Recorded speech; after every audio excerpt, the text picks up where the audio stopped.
Psalm 29 verse 11. The Lord will give strength unto his people. The Lord will bless his people with peace. Praise the Lord. This year, we truly need strength from God. It is not the strength we get through physical exercise or good food. This is supernatural, spiritual strength, because there will be tasks that we have to do, and there will be battles that we have to face. There will be burdens that we have to carry. And for all these things, we need special strength from God. We cannot do these things in our own strength.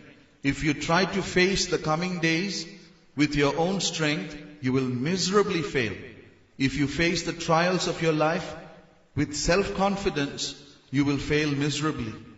We heard in the early hours of this morning, in the message, how in order to receive the strength, we must lay down our own weapons. We must put our weapons down. We may have different weapons, the ability to fight back, the ability to use our own strength. But when we give away our strength to God and we lay down our weapons, first of all, we receive His strength. Secondly, we receive His peace. So often when we fight back, what happens? We lose our peace. Someone may come and say an unkind word to you, and you're disturbed and you feel you must say something back, you must say something back, you must say something back, and then finally you say it. You just say 2 words, that's enough. What happens after that? You lose your peace. And then we have to go and say sorry and go through all those unnecessary things, isn't it? So, God wants to help us to enjoy His strength and His peace. So first of all, we put our weapons down. Now, I want to show you yet another way that you can receive the strength of God. Today, this is a sermon that I wanted to preach, and today I got the go-ahead, and I'll be telling you some interesting stories and some personal testimonies also. And I want to show you one way we can receive strength from the Lord is by praising Him. Giving praises to God. We all know how to praise the Lord. How do we praise God? Shall we all praise Him? Praise the Lord, praise the Lord, praise the Lord, praise the Lord, praise the Lord, praise the Lord. Praise Thee, O God, praise Thee, O God, praise Thee, O God, praise Thee, O God. Scripture tells us that our praises must have certain qualities. One thing about our praises must be loud.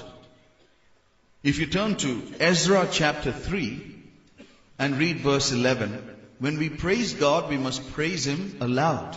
Ezra 3:11. And they sang together by course in praising and giving thanks unto the Lord, because He is good, for His mercy endureth forever toward Israel.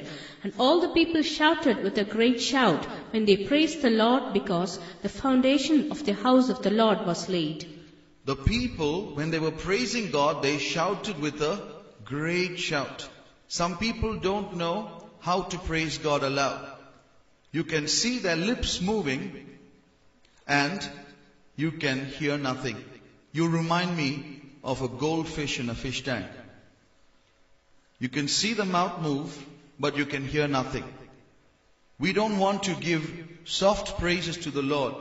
When we praise God aloud, what is happening actually? We are losing something. We are losing our strength. When we praise God aloud, we are giving away our strength. Why do some people, when they praise God, they can't even lift their hands up properly? Have you seen them praise God? Praise Thee, praise Thee, praise Thee, praise Thee, praise Thee, praise Thee. They're very dainty darlings, very gentle. They just put a little hand up. Praise Thee, praise Thee, praise Thee, praise Thee. Why? Because they don't want to give their strength to God. They're saving it for themselves. God doesn't want all those whispers. Can we all whisper praises to the Lord? They make it all very cute whispers. God never asked for cute whispers. He asks for loud praises. So when we praise God, when we are shouting our praises to God, we are losing something. And according to Scripture, praise is a sacrifice. It's called the sacrifice of our lips. We have to sacrifice something or lose something in order to praise God. So when we praise God, we must praise Him aloud. Also, how often do we praise God in a day? Morning? All times. Now, do you praise Him all the time? Come on. I'm sure you slept well and came. While you were sleeping, you must have been snoring or roaring. Were you praising? So practically, how many times do we praise God? You see what the Bible says in Psalm 92 verse 1 and verse 2. Psalm 92 verse 1 and 2. It is a good thing to give thanks unto the Lord and to sing praises unto thy name, O Most High, to show forth thy loving kindness in the morning and thy faithfulness every night. In the morning you show forth His loving kindness. In the morning you declare how good God is. You just praise Him for His love, and that is why we have a time of praising in the morning. And then in the night we think about His faithfulness to us throughout the day and we thank Him. So morning and night. But not just that. If you read Psalm 119 verse 62, it tells you that you must praise Him another time as well. At midnight I will rise to give thanks unto thee because of their righteous judgments. How many of you rise up at midnight to give thanks to the Lord? I'm sure not one of us. How many of you go to sleep before midnight? Many of us. He says, at midnight I will rise to give thanks to the Lord. So morning he gives praise to God. In the night he will thank Him for His faithfulness. Again in the midnight. So how many times a day was he praising God? Do you know how to add up? How many times? 3 times. You read verse 164. 7 times a day do I praise thee because of their righteous judgments. How many times? 7 times a day. You know one thing, no matter what you say about Muslims, when it comes to honoring God, they knock us for a 6, isn't it?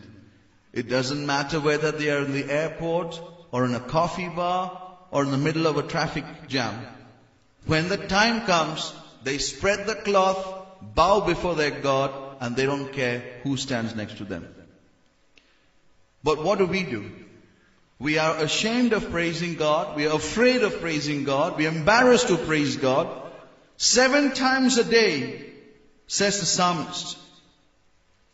Really, if you study the scripture, you find that the attitude of a child of God is not 7. Okay, how many times did I praise Him today? Did you count?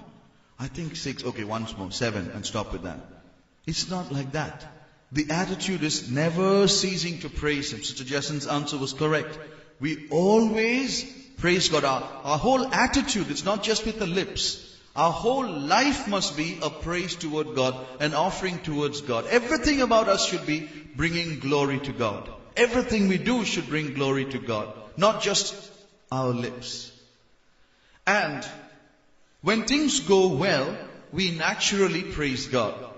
But when things go ill, things go against us, then what do? Say you've got some bad news. You just heard that you lost your job. What do? You guys know how to answer. First of all, do you know what it is to lose a job? Whether your parents have a job or not, you get your grub, isn't it? Yeah. And if you don't get your grub, what do? That's what I'm asking. When you don't get your food, when you don't get proper food and there's no salt in the food, what do?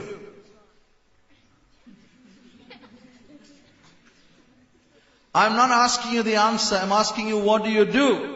What do you do when things go ill, when you get bad news? You complain, you murmur, you cry, you do everything except praise God. But look at the attitude of saints in the Bible. For example, Daniel. He received bad news. And what did he do? 6:10. Daniel 6:10. And read that verse carefully and tell me the most important word there. Daniel 6:10. Now when Daniel knew that the writing was signed, he went into his house, and his windows being open in his chamber toward Jerusalem, he knelt upon his knees 3 times a day, and prayed and gave thanks before his God, as he did aforetime. What is the most important word there? When he knew. See, it's not that he just did it. When he knew, he's expecting. We're expecting some bad news. We're expecting some bad news. Let's pray. God can turn it around. God can turn it around. Let's really pray. God must turn it around. And the news comes and it's bad. When he heard the bad news, then he went. It was not just, it was a deliberate decision. It was a decision. No matter what, come what may, I am going to praise my God. That is the attitude. Not just when things go well. I've told you the example of how one young boy once in an assembly, he came and testified. He had asked the church to pray for his interview. He faced the interview and he came. And he testified, I want to give glory to God. I thank you. First of all, I want to thank you all for praying for me. You all prayed for me. I really appreciate your prayer. I attended the interview and I failed. But I still want to praise God. And I want to give glory to God. And he sat down. It was a failure, but he gave glory to God. But what happened? That particular Sunday, there was a mother in that church who was so discouraged, she had planned to leave the church. She had planned, I'm going to leave this church. I don't want Christianity anymore. She came with that decision. And what happened? When she heard that testimony of that young boy, her whole attitude changed. His failure actually became success because of his attitude to praising God. We also must have such an attitude. Always praise God. Praise Him aloud. And praise Him at all times. I want to show you from Scripture that there is a special type of praising. There is a special type of praising, and that is called Judah praises. A special kind of praising called Judah praises.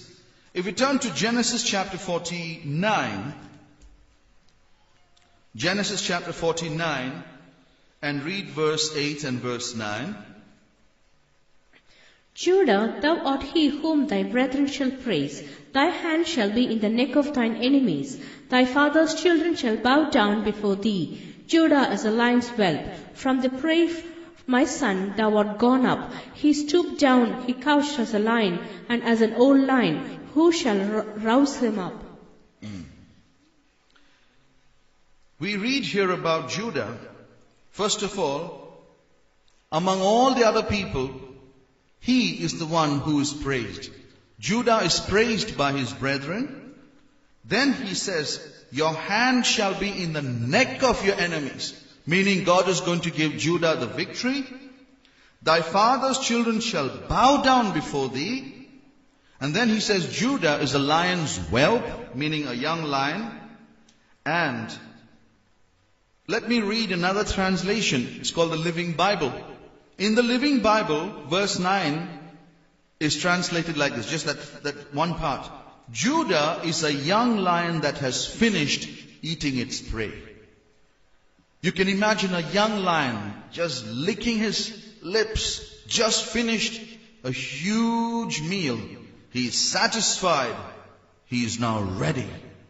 Judah is a fighter, a real fighter, born to lead. And all will bow down before Judah. And the very meaning of Judah itself is praise. Judah itself means praise. You can just note down Genesis 29:35. Genesis 29:35. Judah itself means praise. So this is a special tribe. They are a tribe of lions. A tribe of lions. They are fighters, and we call them the Judahites. The Judahites, a special tribe of lions born to praise. And just imagine when the Judahites get together and they start praising their God, what a roaring sound we hear when the Judahites begin to praise God. Who is the leader of the Judahites? Revelation 5:5. The leader of the Judahites. Revelation 5:5. And one of the elders said unto me, Weep not. Behold, the Lion of the tribe of Judah, the root of David, hath prevailed to open the book, and to loose the 7 seals thereof. Yes, the leader of the Judahites is Jesus, and Jesus is called the Lion of the tribe of Judah. Judah is a tribe of lions, and Jesus is the great Lion of Judah. And the tribal attitude is to offer roaring praises to God. This is a special type of praising, Judah praising. And as we look back at 2011, there are so many things that we can praise God for. We can offer Him Judah thanks. At the same time, now as we look ahead at the rest of this year, 2012, we can still offer praise. What kind of praise? We have to offer Judah praises to the Lord. Because there are battles ahead. The Bible speaks of the enemy at the gate. There are enemies at the beginning of the year, at the gate. Like customs officials waiting to gather whatever they can. These enemies wait at the gate to gather all our blessings. You have made promises. You have made decisions. And God has given you precious counsels and promises. But the enemy wants to take them all away. You must meet him as a Judahite. When the enemy comes before you, meet him as a Judahite. That is why when we face battles, as we know this year, we may face battles. What did the Lord speak to us and say? In all the battles, He is going to give us strength. But now the Lord is saying, be a Judahite in the battle.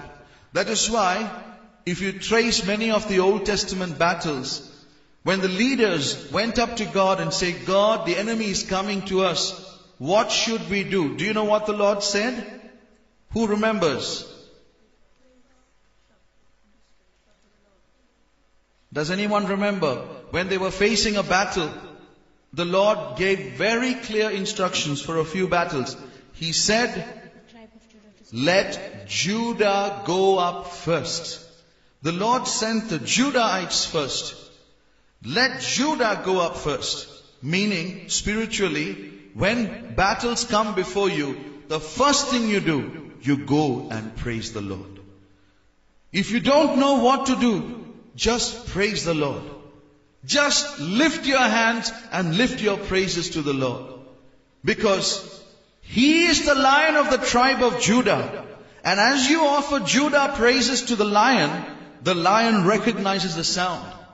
If you know a jungle or a thick forest, if one lion roars, all the animals tremble. But another lion hearing that sound will pick up that scent, he will start roaring. A lion's roar is recognized by another lion. And as you offer Judah praises to God, your leader, the Lion of the tribe of Judah, that great lion, he can sense what you're going through. And as we offer these praises, when we face battles, He will immediately fight for us. That is why the saints have said, let the first thing you do in the morning in your homes, it must be praising. In our homes, the first thing we do, let Judah go up first. When the Lord looks down from heaven at your home, what is the first thing in the morning that He must see? He must hear the sound of praising.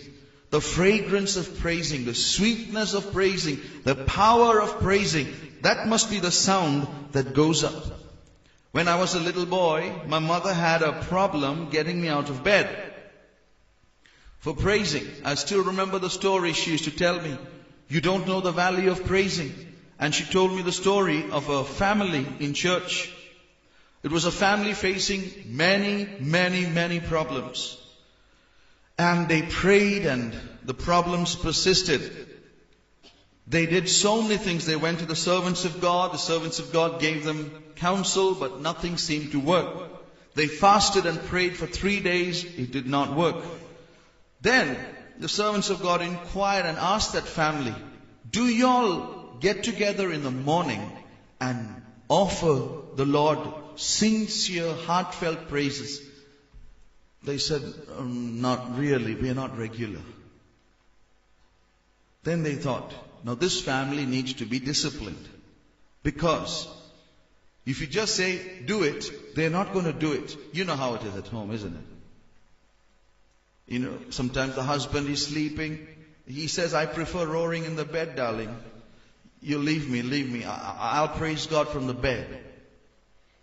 So the servants of God realized to help this family, they need to send someone there. Now there was this old servant of God, retired, and he's 80 something, and he had no real big ministry in the church, and they thought, this is the ideal situation.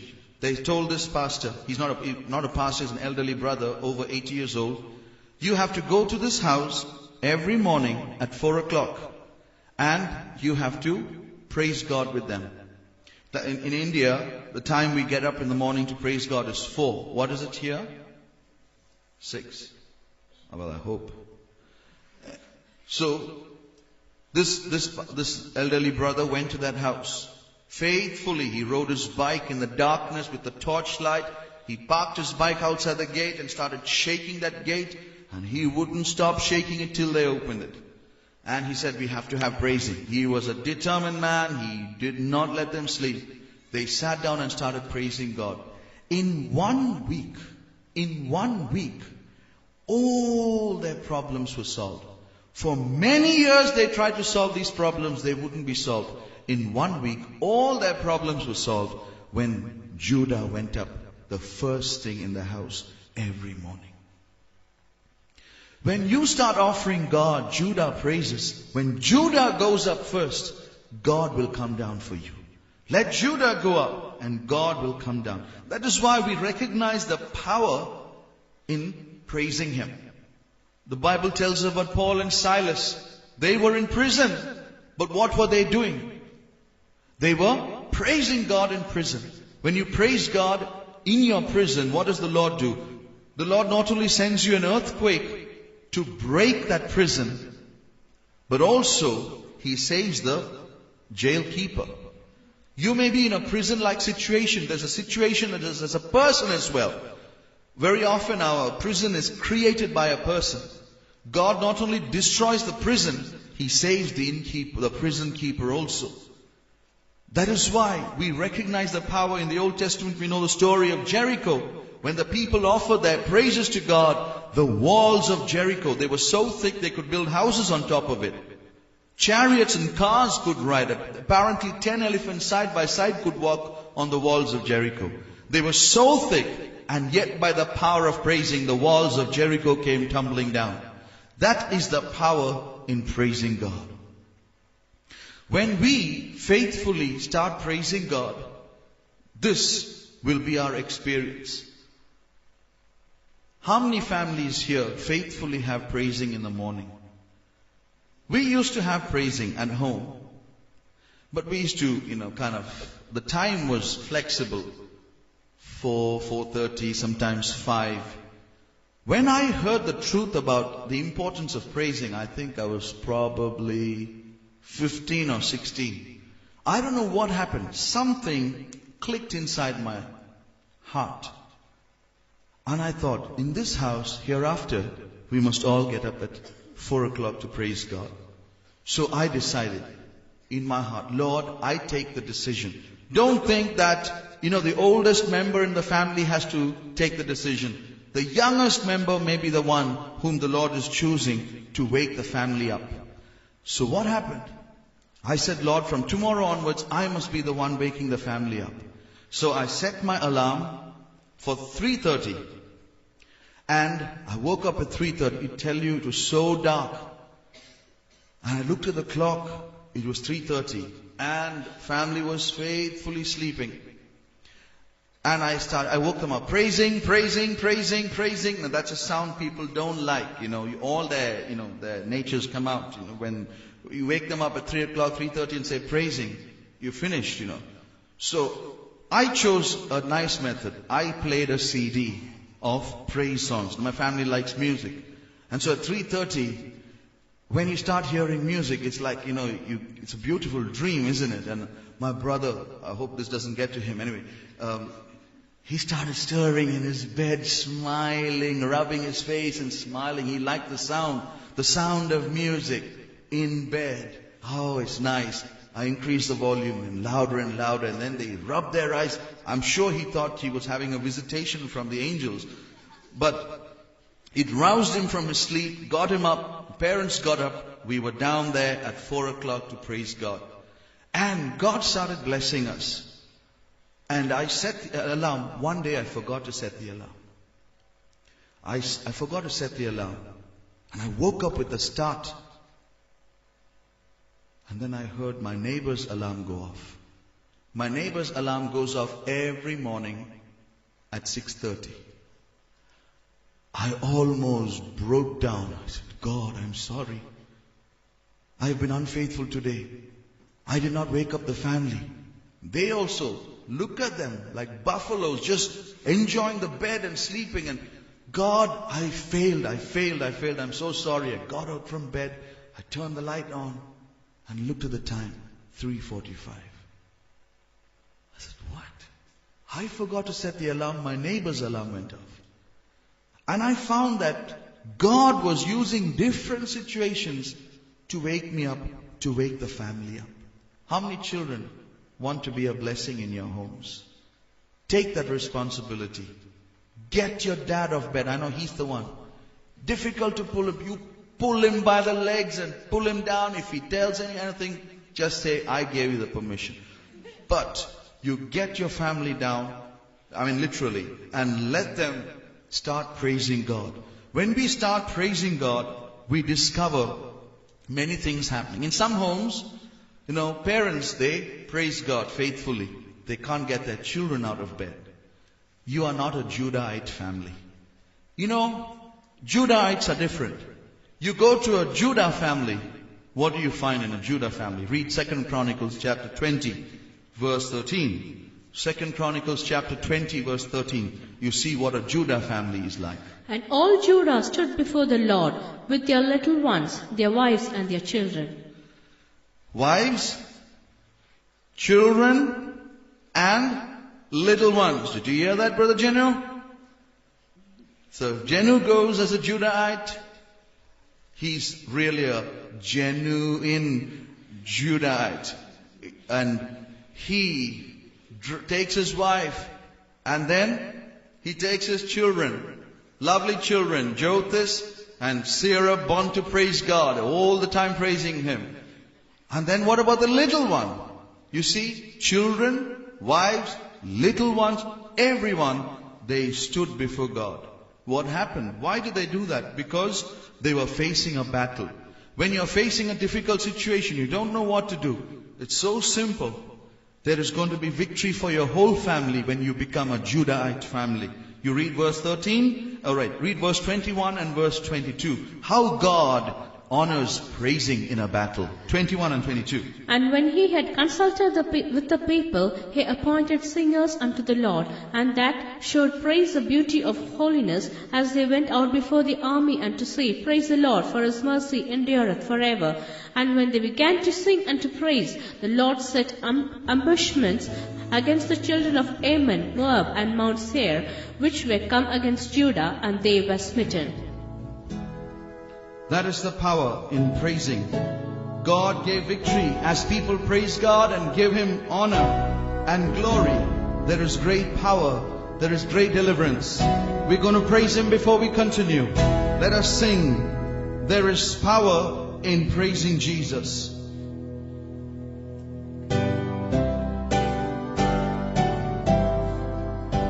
I'm going to start off, but I want you all to continue, okay? I'm going to stop singing, I want you all, because I find that when I sing, you don't. Today I will start off, and I want you all. Display the words. Yes, it's all there for you. Any excuse, anyone who can't read English? You all can read. And whether you have tune or not, did I ever mention a Judahite is a good singer? He's a Judahite, he's not a nightingale. So you be a Judahite, roar, not sing your praises. Let's sing aloud. There is power in praising Jesus. What great things happen when we praise our King. Everyone!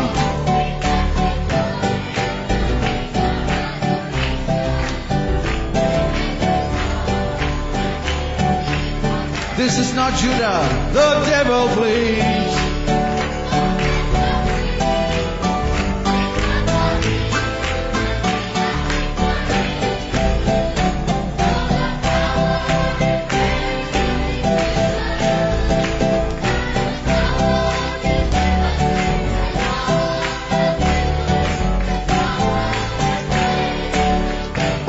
Children, there is power.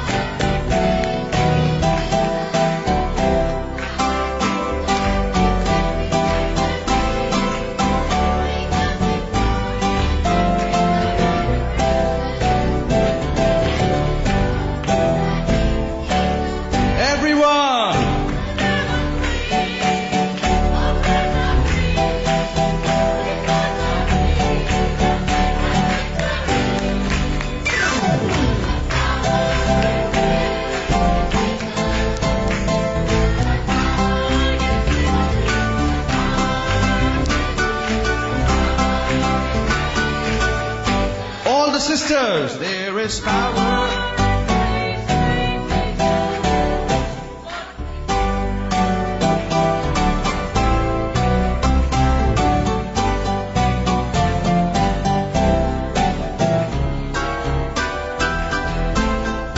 Everyone, the devil flees. Oppressed are free.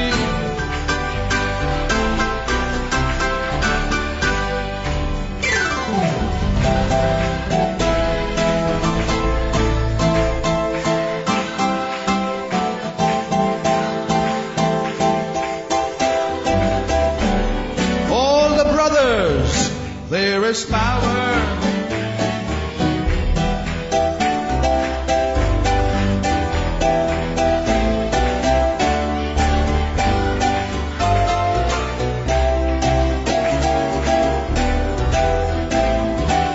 Everyone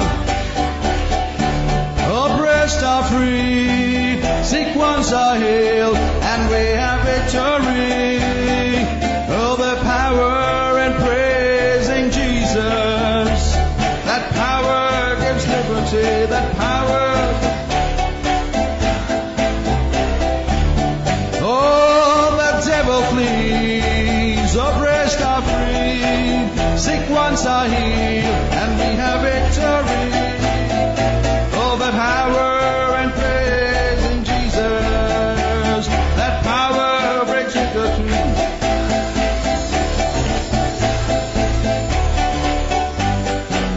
The devil flees. Lift up your voices.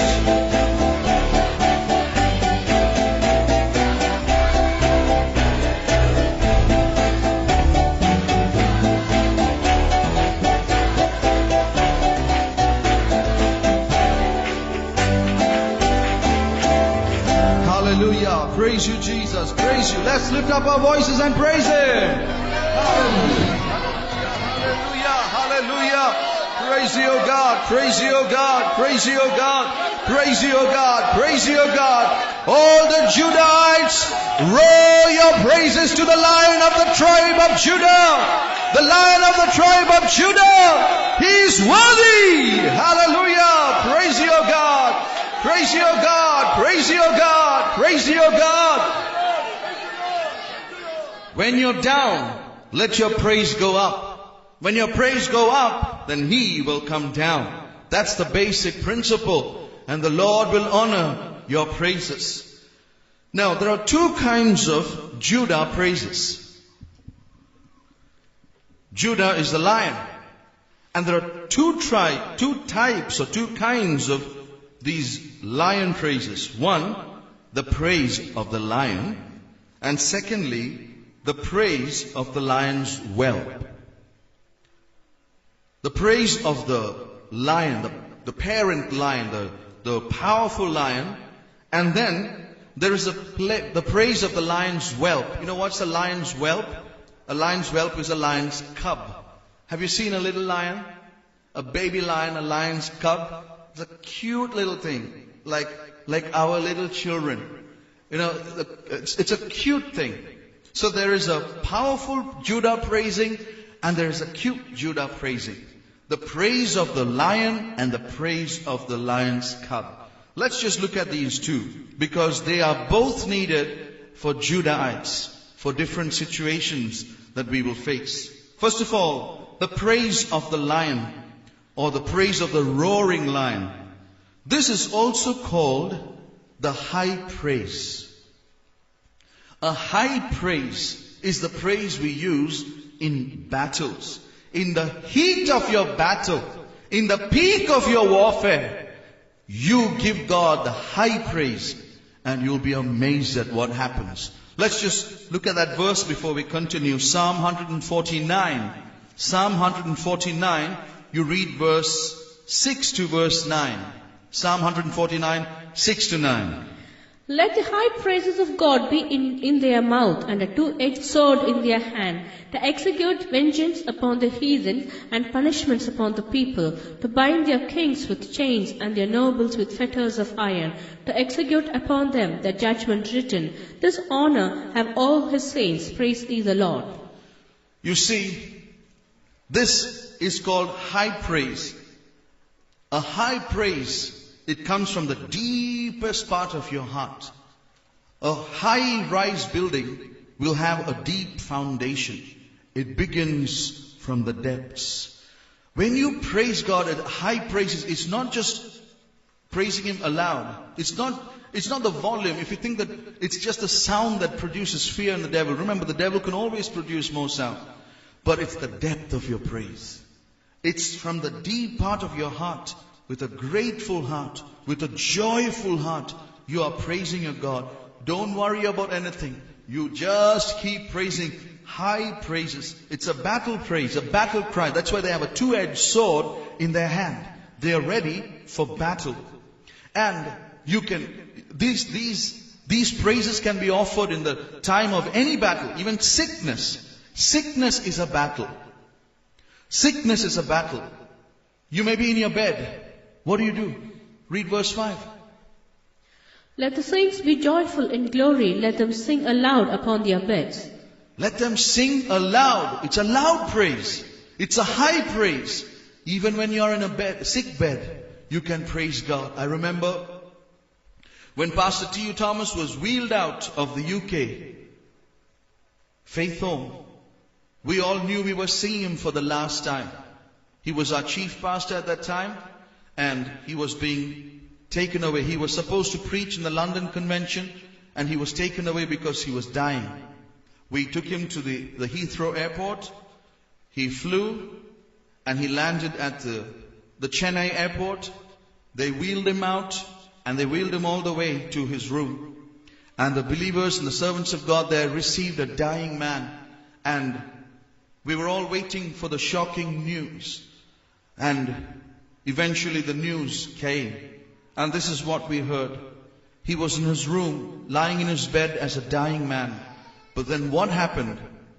2 days later, one morning at 6 o'clock, this is exactly what I heard. It was in the Adaya Faith Home, and there were people all around. They were going for their morning praising. About the time of the morning praising, it was a bit quiet. They said, we heard the roar of a lion. It came from the chief pastor's room. An anointing came upon Pastor T.U. Thomas, and he just stood like a lion and started praising God, and he was completely healed. He was completely healed. Have you heard of such amazing healing? There is great power in offering high praises. Even in our sickness, what do? We fear. We fear the enemy. Especially you people with medical knowledge. You start analyzing your sickness with your medical knowledge, forgetting you're a Judahite, forgetting your leader is the great lion of the tribe of Judah. Instead of listening to the lies of the devil, you give your high praises to God. And you will find that Jesus, the tribe leader, he comes down and fights for you. So, Offer the Lord high praise. Some people don't offer high praise, they offer shy praise. Our praises must be powerful, our praises must be loud. When I was in an assembly called Leicester in the UK, we were situated it's still there in Evington Street. About a mile or two away, there is the famous Leicester Stadium. And that's where the world famous Leicester Tigers meet. Have you heard of Leicester Tigers? The Leicester Tigers are a football, a rugby team, and when they play, people go crazy. And I'll tell you what happened. We were in a Sunday meeting, and I was there sitting to take the meeting, and believers were all there. We are about 2 miles away from the stadium. Double glazed windows, everything shut, and we could hear them roar. We could hear the entire stadium roar when the Leicester Tigers were praying. What an awesome sound. And I was thinking, if those tigers can roar, what about the lions? The lions were not making enough noise. High praises are mighty praises. And when we offer these high praises to God, God will start fighting for us. Okay, a break now, story time. I'm going to tell you 4 stories. I didn't make them up. Nobody made them up. But they are real life incidents. Powerful examples and proofs of the power in praising Jesus. One of our believers was having a problem, which many of us also have, but we take it very naturally. When he used to go to work, he was sitting at his desk to work, and he found a big problem. Sitting at work, he found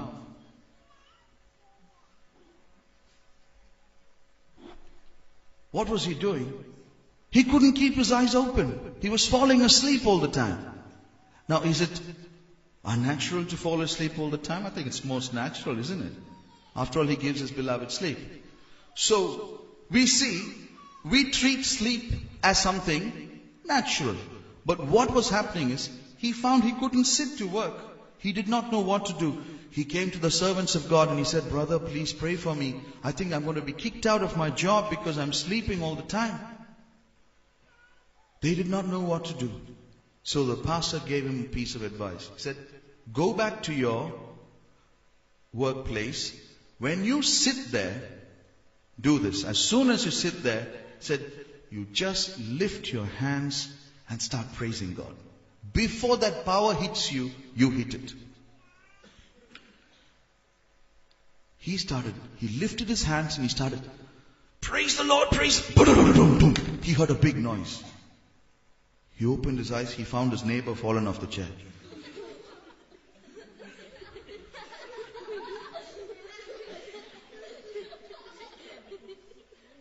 And he said, "Sorry, I'm sorry." And he picked him up. And the neighbor said, "What did you do?" He said, "Oh, well, it's like this, I'm having a problem. So I was given this instruction." And the neighbor said, "I have something to confess." He said, "When you started praising God, something hit me and I fell down." So this brother got a bit worried. Was it like misdirected? It's not meant to hit you, It's meant to... He said, "No, I'm not finished my confession." He said, "Open your desk, pull the drawer out." He pulled it out and there was a Hindu idol. He said, "I put it there because I have practiced witchcraft against you. I'm very jealous of you because you're doing well and I wanted to throw you out of work. I'm the one who did it. But the moment you started praising God, that power hit me. The very power that I used, it turned back at me. Something you did has power. What were you doing? What is the witchcraft that you were using?" And he said, "I was praising God." There is real power in praising. I remember one night, I saw a demon. Have you ever seen a demon? Demon story, demon time. I saw this demon, and it was a terrible looking demon. It had no nose. And it had a mouth in the place of its nose. And it was doing this. And it looked such a grotesque creature. I was like cringing and shrinking away from this horrible sight. And it kept doing that. And I was wondering, what is it doing? And suddenly a pastor appeared, late Pastor Manoharan. He appeared to me and he said, start praising God. Start praising God. So I said, praise the Lord. He said, no, keep praising God. Praise the Lord. As I said, praise the Lord, I could see arrows going out from me and hitting that demon, and he was killed. And I realized, he's doing, what is that? That sounds like how we praise. So we don't need to do that. We offer Judah praises. I started praising God looking at the demon, and those arrows brought him down and killed him. I woke up out of sleep and I learned a principle. So when we praise God, we offer such powerful praise. That believer that day, he tasted the power of prayer. Second example. In a place called Royapata in South Indian Chennai. Anyone knows Royapata? Anyone? You've been there? Okay. We had a faith home and we had a church there. We had believers there. Now they used to have open air gatherings for a public meeting once a month. And there was one particular person who really hated this church. And he used to always disturb the servants of God. He would throw stones at them. And when believers walked by, he would throw things at them. And when they gathered together to have meetings, from above he used to throw things at them. And our believers were keeping quiet. They were not saying anything. This man, he knew what he was doing. Of course, they prayed for his salvation, but he didn't want salvation. He was angry. He hated Jesus. He hated his people. And he kept antagonizing them. He kept doing things against them. And one day, it reached a limit, which I cannot describe properly. I'll euphemize it, and if you can understand, this is what he did. He took a big bucket, filled it with human refuse, human feces, and poured water into it, stirred it up, and created an entire lotion, stinking lotion, and from above, he threw it at the entire congregation. It fell over all of them, over their white clothes, and they realized what he did. What did they do? What would you do? Take a stick and say, we have come for our high praises. Huh? They did not take any revenge. They all got onto their knees and they started praising God. They started praising God. The wife of that house came running. What are you doing? What are you doing? Stop your witchcraft! Stop your witchcraft! They asked what happened. He said, I don't know what happened. But my husband just fell down dead.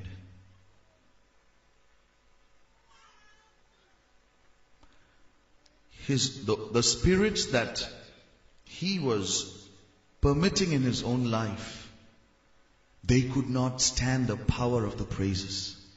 They tried to bring damage and more harm to the believers. But with the power of the praises was so powerful, it could no longer bring harm to the believers. Instead, the very spirits that he was using turned back on him and killed him. We don't want to kill our enemies. That is not our purpose at all. But I'm just telling you, you don't know the power of praising God. 2 more examples. And this is more personal. Something that I experienced. Alright. 1. We had a problem with our tenants. We were living in India. A house upstairs and downstairs. And we were on top and the tenants were on the ground floor. And we were living in peace for 18 years. And then something happened. After 18 years of living in peace, they started causing us a lot of problem. And we ran ran out of water in Chennai for a period. And so we didn't know what to do. We had a tank where the water supply ran out, and we also had a well. So we were sharing the well, but this family, they decided that they would preempt us. They would go and take all the water, and when we tried to go there, they would stop us from going, and they would always take the water out of the well. And so we thought, okay, we must not fight. Let us keep our peace. So we decided, as the owners of the house, we are going to buy water, 400 rupees for a tank. We bought water and we used to fill the tank. And we told them, you can use all the well water. So they were getting free water and we were paying for the water, and it's our own house and they are tenants. They had a house, they had about 5 rooms, 3 bathrooms, big kitchen, veranda, portico, everything. And they were paying us only about 100 rupees per month as a rent, and living with us for 18 years. And the water that we were using became more and more expensive. We didn't know what to do. I still remember the day when my parents told, let's all get together. We cannot fight this, we fight them, but we need to fight this battle spiritually. So we all got together and we started praising God. We praised God for a day. And every morning we hear the sound of, they're sending the buckets down into the well. The following morning, my mother woke us up and said, be quiet and follow me. So we asked, what's happening? Come with me, come with me. It was very dark, and we went down to the well, and she said, I'm going to shine a torch, look down into the well. So she shone the torch and we looked down. There was no water. Instead, there was a very thick black substance in it. And she said, listen, she dropped a stone and we didn't hear a splash. It just went and rested on it. We don't know what happened to the water. All the water vanished. Instead, a thick black substance. Then she said, let's go back. We went back and we were peeping through the window. The family came out as usual. They let the bucket down. And where should I hear the brrrr? We heard splotch. The bucket neatly went and rested on a foundation. And they looked up. Next we are hearing squeals of terror and shrieks of fright and footsteps and running and screaming and screeching and shouting. And we were looking at each other and smiling. High praises, they always work. They had no water. They didn't know what to do. Within 2 days they packed their things and they got out of the house. There was a rule there. If a tenant can stay 20 years, he cannot be sent out after that. They had already stayed 19 years and 6 months. If they had stayed another 6 months, they were already like the owners. But you know what they did? They packed their thing. We saw this big removal truck in front of the house and we were saying, hallelujah, praise the Lord. We saw cupboards and beds and all, hallelujah, hallelujah. And when he came and gave the key to us, hallelujah, hallelujah. We are so happy now. We don't have to buy water anymore. We've got our own,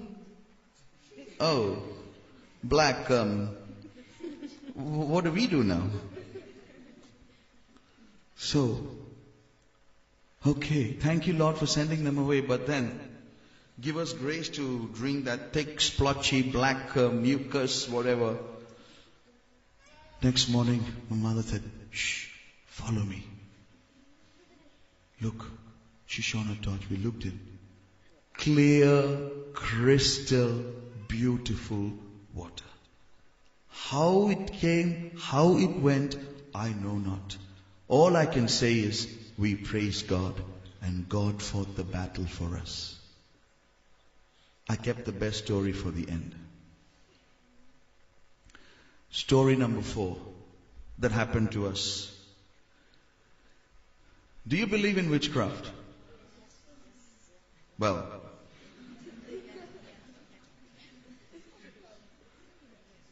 let me tell you what happened to us. Our in-laws were like outlaws, and They were very, very jealous of us, and especially against my brother and me. And we didn't know what was going on. We didn't know what was happening. They went to a magician, paid a huge sum of money, and they practiced witchcraft against us. The witchcraft was in stages. The final stage was to kill my brother and me. And it didn't reach that stage yet, but the first stage began. So the first thing was against the house. And we began to find something very strange happening in the house. We had a big house upstairs and many rooms. And we found things going wrong. It all began one night when my brother heard a noise. He said, "Can you hear the strange noise?" And we all listened.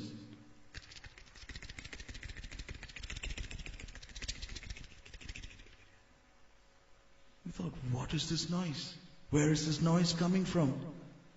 And we were not sure what that noise is. And every night we would hear that noise, and we didn't know what it was. Until one day, he screamed and said, "I know what it is!" Termites. Termites are destructive insects.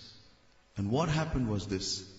He opened the cupboard, and there was this newspaper that he had spread, and all his certificates were under it. He lifted up the newspaper, there were no certificates there. Instead, there was just a pile of sand.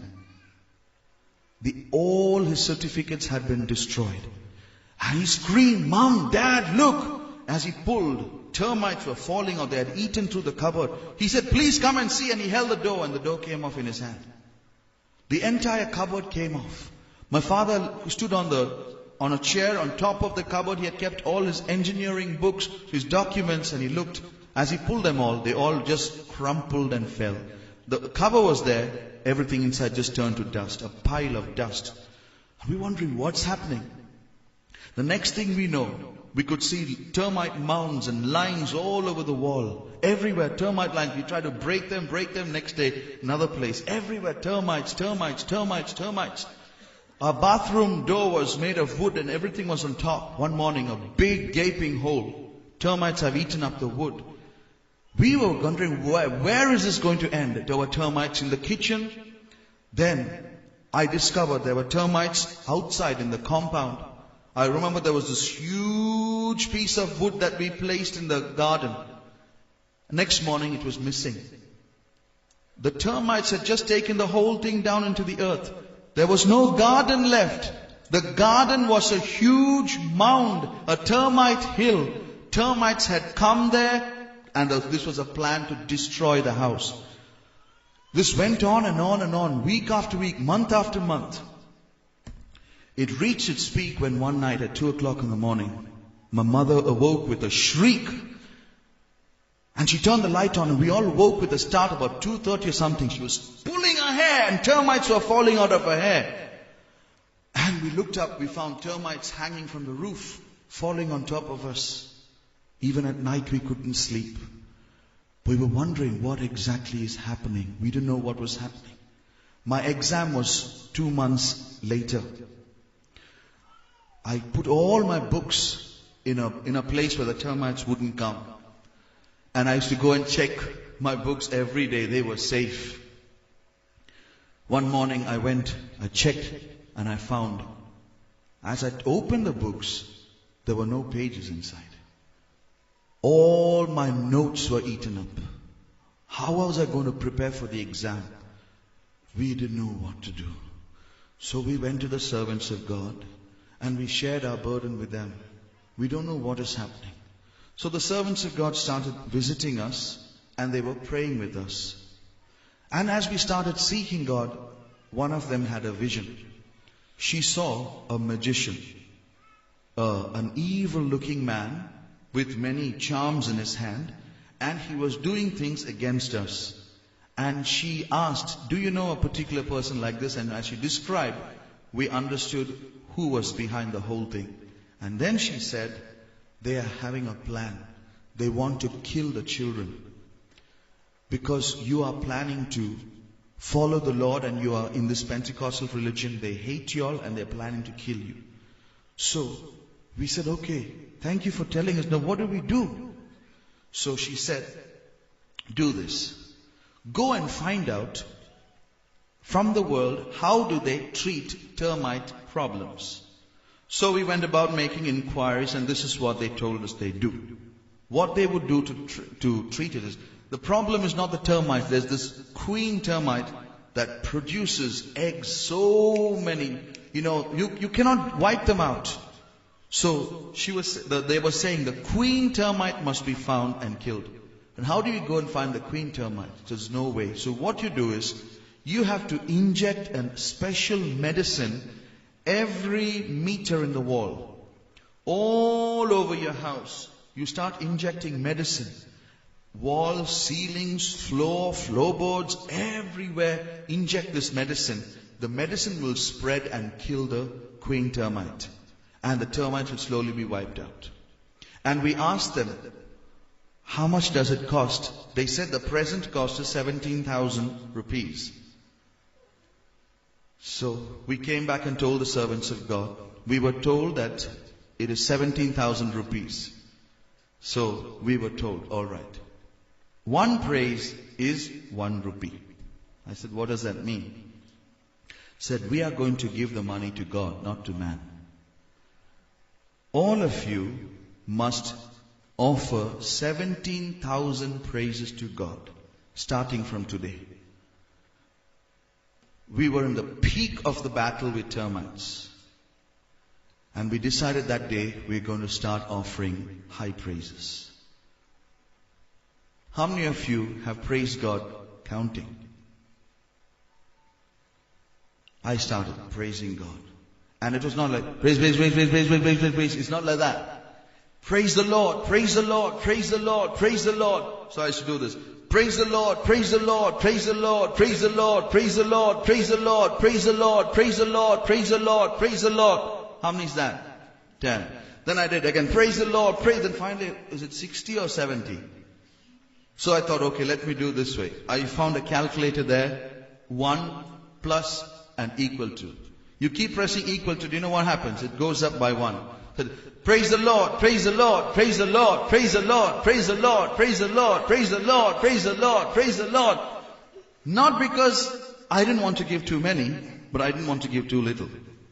So what I did was, I started offering the Lord, it's rain, okay, it's not termites. Okay. So I started offering the Lord praises, and in case I was offering less than the necessary amount, I always offered 100 extra. So I went on, praise the Lord, and we were keeping a count. After 2 days, I asked my brother, how many have you finished? I gave 3,200. I said, I'm still in 2,000. 1 week later, we had crossed 10,000. And we were faithfully offering. And we remember the day when we all finished 17,000 praises. And I asked, now, next what? My mother said, next now, we believe. I thought, I can't believe it. I want to see it happen. I can't believe. How do you just say believe? And I know these servants of God, what they say, believe. You believe. And if nothing happens, they blame your faith also. Say, you're not believing well. It's a good excuse. You're not believing well enough. So I said, I've done the job of giving the praises. Now I want to see a miracle. My mother said, have you noticed? What? Where are the termites? So we went around the house. We couldn't see the streaks anymore. I went to the cupboards. I couldn't find termites anymore. I said, okay, I'll show you. I went straight to the termite mound in the garden. The entire termite mound was missing. I never saw a termite again. The termites were wiped out with our final praises. And I couldn't believe the power in praising God. Power against witchcraft. Power against nature. Power against all enemy. When we offer high praises to God, God does fantastic things. How many of you want to experience this? You can have your own testimony tomorrow. When you offer God high praises, what will happen? You will start experiencing. Now you have a story to tell, but it's not your story. It's my story. And I will tell the story wherever I go. How many of you have a story about high praises? Where you praise God and praise and praise and praise and praise and praise, and a miracle took place. You can have it. How many of you want a testimony? Shall we all praise God? Praise God. Hallelujah, hallelujah. Thank you, Lord. Thank you, Lord. With the high praises of God in our mouth and a two-edged sword in our hand, we'll march right on to the victory side, right into Canaan's land. With the high praises of God in our mouth and a two-edged sword in our hand, oh, we'll march right on to the victory side, right into Canaan. All the children.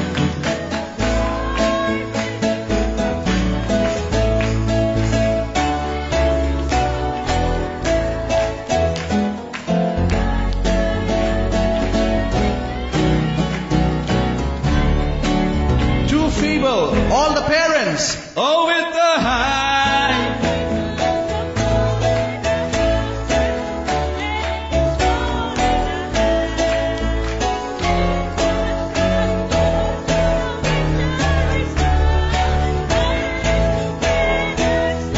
Oh, with the high praises.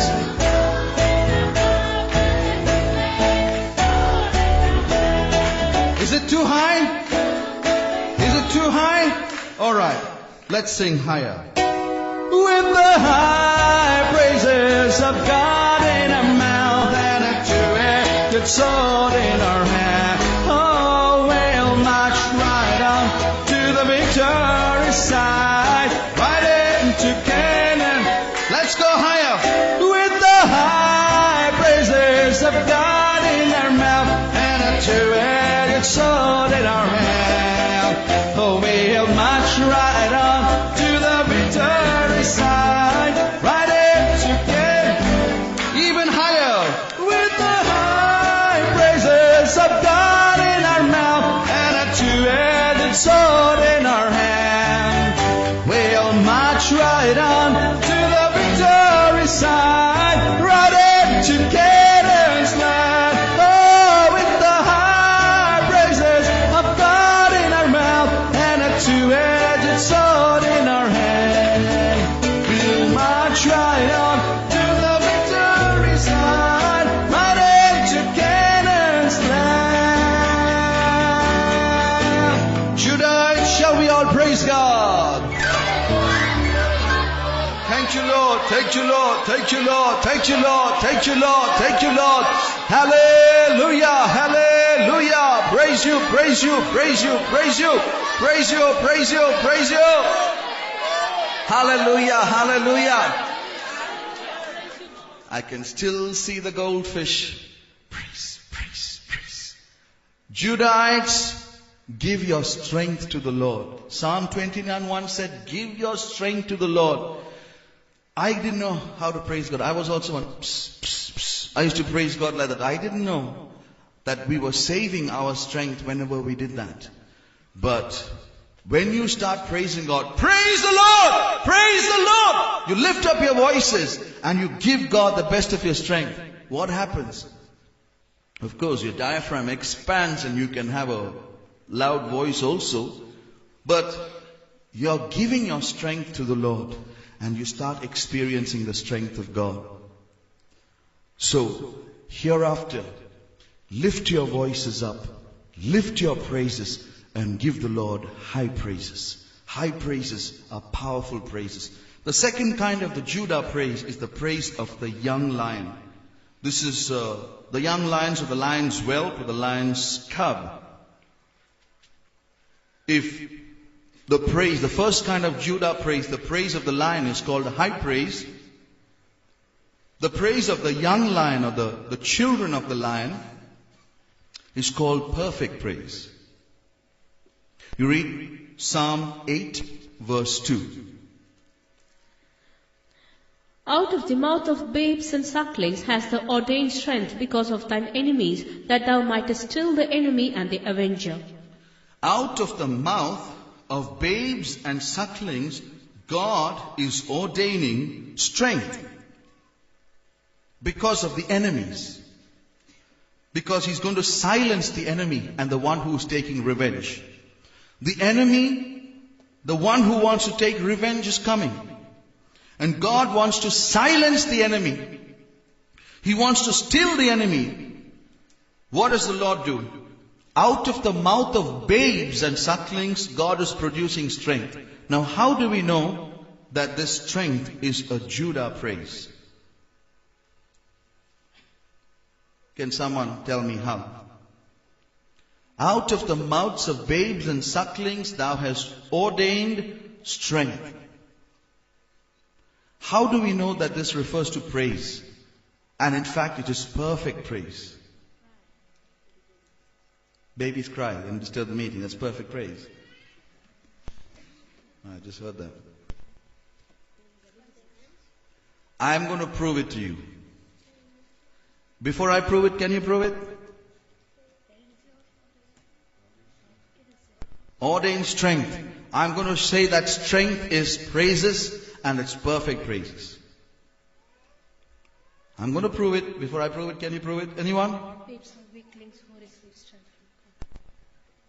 It's not proof. Okay, here's a proof. Irrefutable proof. You cannot argue with it. Okay? Thou hast ordained strength out of the mouths of babes and sucklings. I'm going to prove to you that word strength means perfect praises. Jesus quoted this verse in the New Testament. But see what Jesus said in Matthew's Gospel, chapter 21, verse 16. Matthew, chapter 21, 16. Read it with a little expression, powerful. And said unto him, Hearest thou what they say? And Jesus said unto them, Yea, have ye never read, Out of the mouth of babes and sucklings thou hast perfected praise? Can anyone argue with that? Out of the mouth of babes and sucklings thou hast perfected praise. In the psalm we read, Thou hast ordained strength. But Jesus interprets it and says, Thou hast perfected praise. In other words, perfect praise is what this is all about. This is also giving strength. The praise of the young lion is called perfect praise. Thou hast perfected praise. Strength refers to lion in the Psalm 8:2. And in Jesus, He says praise. But it's Judah. Judah and lion. So who can give this praise? Only little children, babes and sucklings.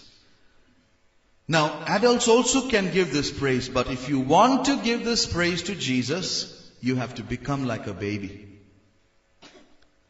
You have to put your little dignity aside and your style aside. Now, some people, shall we praise God?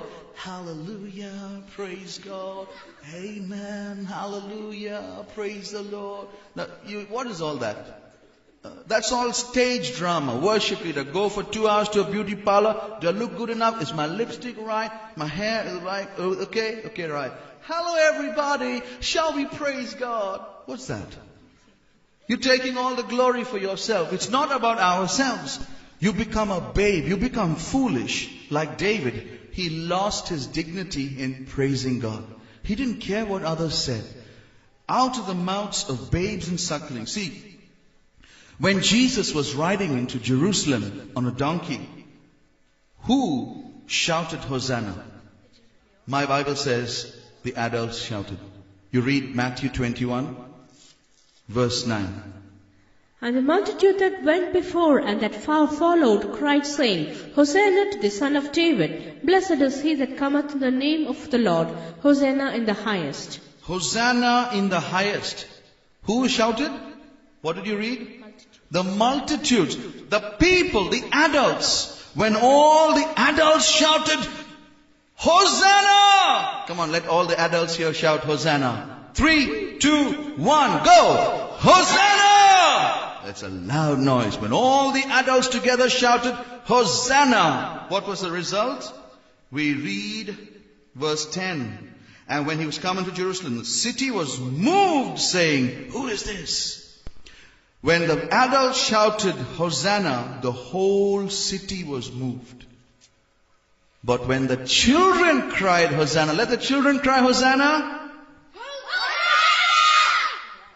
When the children cried, "Hosanna," the city was not moved. Jesus was moved. Read verse 15.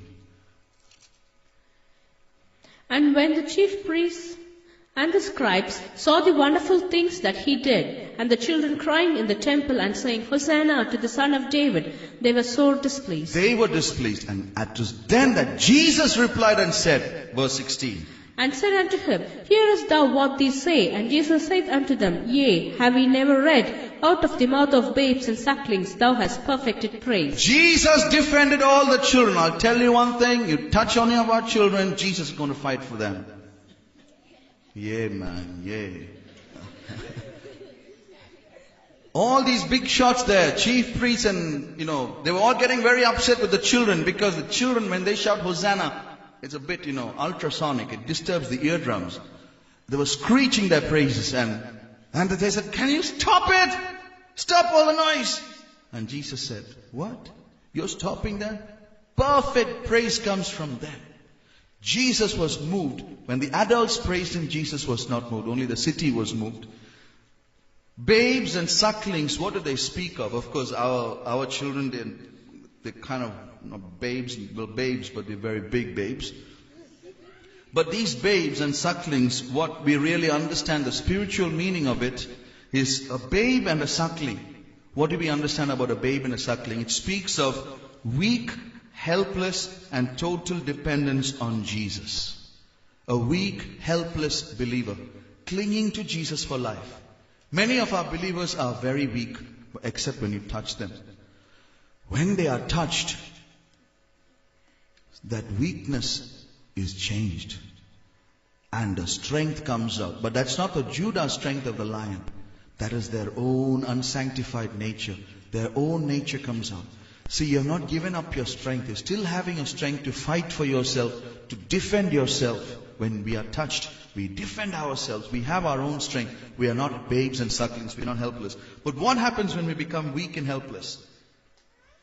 God ordains strength to shame and silence the enemy and the one who wants to take revenge on us. So the two praises, Judah praises, are high praise, which is the army praise, running into a troop. By my God, I will run into a troop. That is the army praise. And the other Judah praise is the praise of the little children. It's called perfect praise. So that is running to Jesus in helplessness and love. High praise means you run into an army. And perfect praise is you run into the arm of Jesus. So beautiful. High praise means it's a powerful praise. You get an anointing and you start praising God. You run into the army. But sweet praise, you run into the arm of Jesus. So it's beautiful. One is a powerful praise and the other is a praise full of love and adoration. When we offer God such Judah praises, God is going to do great things for us. We're going to move the heart of Jesus with our perfect praises, and we're going to move mountains through our high praises. This year, God wants to give strength to His people, and we can all enjoy this